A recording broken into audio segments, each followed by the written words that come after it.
This is going to be a solving inequalities video for Algebra 2. Okay, all right. All right, so what you have to do on this is you treat this just like your equal sign. No different, okay? There's a couple things that you have to do that are different. If you ever divide by a negative number, you have to flip the inequality. Okay, that's one of the big things, okay? All right, now all I would do here, attached and separated, divide by 2, x is less than or equal to 10. Okay, now, when you get to the graph portion, okay, all right, we're going to graph this on a number line. All right, if it's this or this, you have an open circle. If it's this or this, you have a closed circle. So on this one, because there's a little line underneath there, I have a closed circle. Now, the next thing you have to do, besides that, is shade. Now, keep it simple. If it eats, okay, when we're talking about the inequality, it looks like a mouth. If it eats the letter, shade right. Okay, if it doesn't eat the letter, shade left. So here it's actually eating the number. So it's not eating the letter. So I am going to shade left. Okay, do not go off of which way this arrow is pointed, because that's not always the case, and you'll see why in a second. So this I want to add 4. I get negative 3x less than 21. Divide by negative 3. All right, since I divided by a negative, that's got to flip around the other way. All right, so when I have an open or closed circle, I'm going to have an open. Now in this case, it is eating the x, so I will shade to the right. Okay, all right. All right, for all these problems, we distribute. That's 2 times 5x would be 10x. 2 times that would be negative 16. Okay, attach and separate. Okay, that's 56 less than or equal to 10x. Divide by 10. All right, I got 5.6 less than or equal to x. Notice how I kept everything on the right. The big thing is you got to keep everything going down. Don't move things from one side to the next. Okay, now for this one, I would have a closed circle on 5.6, and now it is eating the x, so I would shade to the right. Okay, not which way the arrow is pointing. Okay, now here is why that's the case. All right, here is why that's the case. All right, when you have something like this, okay, what this stands for is greater. What this stands for is less. Now, as far as the shading goes, here's the idea. If you have a number line, here are the numbers. Open, eating the x, shade right. So what does that mean? If I were to put the things in the shaded areas in there, they would work. 6 is greater than 5. If I put 4 in there, 4 greater than 5, that's not the case, and that's why it's not being shaded there. Over here, 5, open circle. Okay, it's eating the x, so I shade right. So once again, number line, 6 and 4. Okay, so if I put this up there, 5 less than 4 is 5 less than 6. Well, that's not the case. 5 is less than 6. So that's what the shaded area means. So it's very important that you understand that's what that means. Okay, all right. On this one, I would subtract 8x. Okay, I got negative 30. 6x minus 12. Add 12. It's going to be negative 18. And divide by 6. All right, that side's negative 3.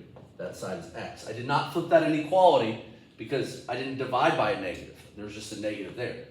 Okay, and so I'd have negative 3. Open circle. It is not eating the x. So I shade to the left. Okay? All right. Go ahead and pause your video and go ahead and do those. Solve and graph. Okay? All right.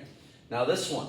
Okay? All right. I want to combine, distribute and combine like terms. So I'm going to combine those. That's negative 10x. I'm going to combine this. All right. 20 minus 12 is 8. Okay? And now I'm going to subtract 8. It's negative 10x less than or equal to 20. Divide by negative 10. okay? And that's x greater than or equal to -2. Now I had to flip that inequality around because I divided by a negative. So -2, closed circle, it's eating the x, shade right, okay? This, I gotta distribute, that's 8x plus 16. This is a -3, so -3 times x is -3x, -3 times 4 is -12. Okay, then I write this other part here, okay? Now, these would combine, that would be 5x. These would combine, that would be 4. Okay, no opposite operations there, okay? Now, I want to subtract 3x. That's 2x plus 4, greater than or equal to 40. Subtract 4, okay? So that's going to be 2x greater than or equal to 36. And divide by 2. We got x is greater than or equal to 18. So open or closed circle, I would have it closed. Since it's eating the x, I'm going to shade to the right. Okay? Okay, go ahead and pause your video. Go ahead and try these. Okay, now let's talk about a compound inequality. What a compound inequality means, two inequalities together. Okay, so I'm going to graph them. I'm going to solve them individually, but graph them on a number line. 2x less than or equal to 20, divide by 2. X is less than or equal to 10. This I'm going to add 7. Got 3x greater than 9, divide by 3. I got x is greater than 3. So on the number line, you have two inequalities. The smaller number goes here, the bigger number goes here. So that would be 3, that would be 10. At 3, I have an open circle. Since it's eating the x, I would shade that way. For 10, I got a closed circle. Okay, since it's not eating the x, I shade this way. So what ends up happening, why it's an and statement, okay, all right, they come together. All right, now this one, I would subtract 5x.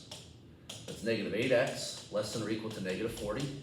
Divide by -8. So what do I got to do? I got to flip this inequality around. Greater than -5.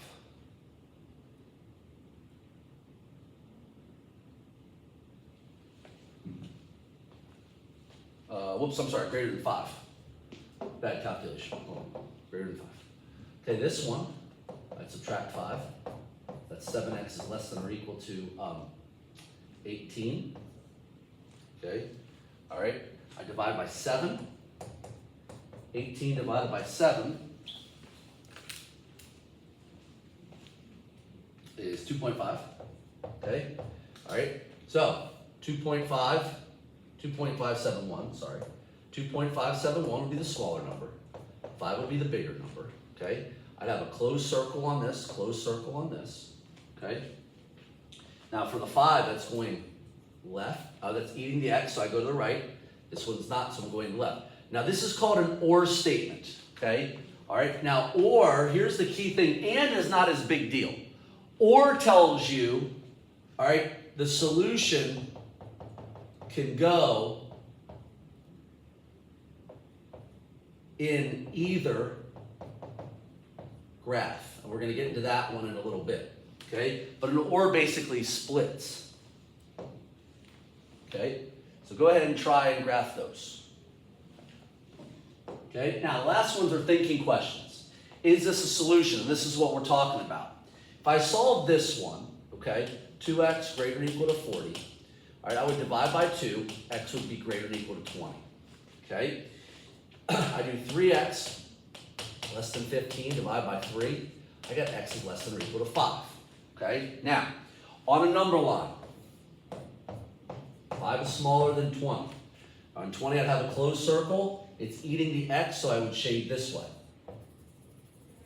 Okay? All right, for the 5, okay, all right, it is not eating the x, so I'm shaded this way. Is -3 a solution? So let's think about what -3 would be. On our number line, -3 would be somewhere right there. Now, since it's an or statement, okay, this would be considered a solution. Even though it's not in that one, it's in that one, so it's good. If it ended up between them, it wouldn't be a solution at all. What or means, it's got to be in one of them, one of the shaded areas, okay, for it to be a solution, okay? On this one, I got 8x less than or equal to 96. Divide by 8, I got x is less than or equal to 12. This one, I divide by 4. I got x is greater than or equal to -3. So on a number line, all right, be -3 would be here. That would be a closed circle on that one. Since it's eating the x, it's going to go this way. For 12, that would be a closed circle. Pointed this way would be in here. That would be the shaded area. Now, where is -4? -4 is out here, okay, and it is not in any of the shaded areas. So this would be no. This is not a solution, okay? So for the ors, just because you see 2, 1 is okay if it ends up in there, all right? That's what's important about that, okay? Here's the other thinking questions. Are the following inequalities sometimes or never true? If I distribute that, that's 8x minus 10, greater than 8x plus 3. And I would subtract 8x, that's -10, greater than 3. So, ask yourself this question. Is -10 greater than 3? No. So that would be never. So that's like a no solution thing. Okay? Similar to what we did with the equations. This one, I'd subtract 5x, That's going to be, those are going to go away. I got 6 greater than or equal to -1. Well, that's greater than, okay? All right, so that is always, that's like your infinite solutions, okay, from the previous lesson, okay? All right, so go ahead and try these, okay? And that is the lesson for Algebra 2 inequalities.